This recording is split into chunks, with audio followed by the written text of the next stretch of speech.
Godzilla vs. Biollante is an absolute classic, not only in the Godzilla series, but in the kaiju genre as a whole.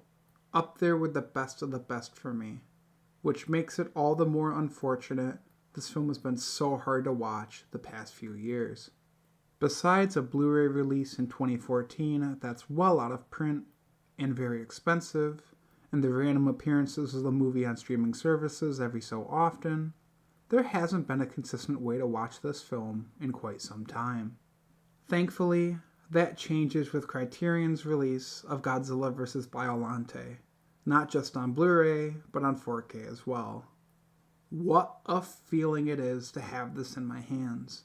A few months back, I resorted to importing the Japanese edition just to have an affordable way to watch the film.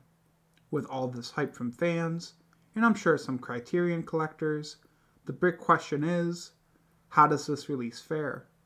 Today, I'll give you my thoughts and share if this is truly the best edition of this movie to own. This is my first attempt making a video like this, so be sure to leave feedback in the comments and leave a like and subscribe if you want to see more. We will be discussing the 4K disc in this video. If you've seen any prior transfers to the Suitmation Godzilla films, you know you're in for a treat. One of the most satisfying jumps to 4K I've had. In terms of this release, well, I really like it. I think for the most part, the picture here looks super solid. It's vibrant where it needs to be, and darker when it fits. When it comes to the outfits and detail and things like the actor's hair and clothing, there are definitely scenes where a noticeable quality jump is apparent. But the movie at times is honestly somewhat soft, which could be in relation to the scenes taking place, with somber and intimate scenes occurring throughout. Where the transfer really shines is the practical effects, especially the suits. Godzilla and Biollante look stunning.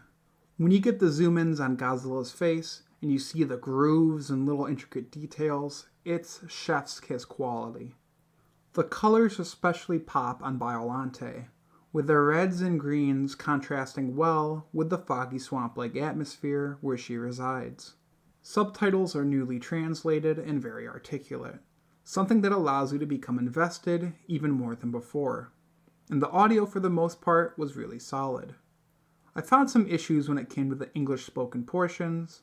It may have been due to the accents, but I feel the volume could have been adjusted to allow more clarity. I'm also a bit disappointed with the lack of bass here, something that can really elevate a film such as this.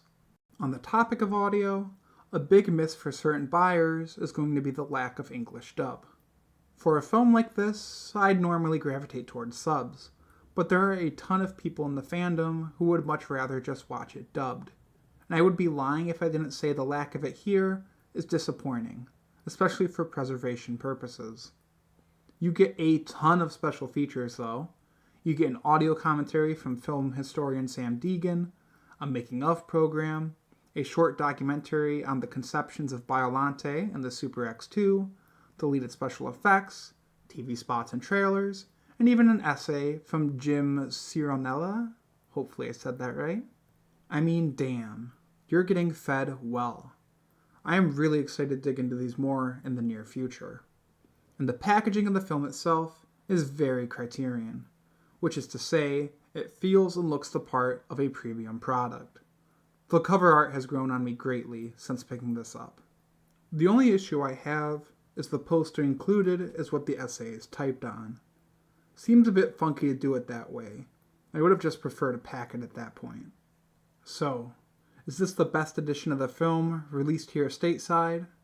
Well, the answer is a bit complicated depending on who you ask. For me, I would say it's an amazing piece for a Godzilla fan, but I do wish that it came with the English dub. The only way to watch the film with a dub on physical media is the previous Lionsgate releases, as well as the HBO VHS. That is the biggest blemish on this release, and it may be the cutoff point for certain buyers. Where Criterion makes up for that is the amount of special features included, which dwarfs what prior releases had. As for video and audio compared to the prior releases, I won't comment, as I don't own the Lionsgate release. Overall though, if you're interested, I say it's worth the pickup, especially to experience the film in 4K. If you had that Lionsgate release, it may be worth holding on to just for that dub though. Hopefully this marks a start for Criterion releasing the Heisei era on 4K. Having Return of Godzilla, Godzilla vs. King Ghidorah, and Godzilla vs. Mothra being readily available would be huge. I appreciate you sticking through this review. If you plan on picking this up, or have already picked it up, be sure to leave a comment letting me know. Thanks so much for watching. This has been Toby Satsu, and I hope that you have a great day.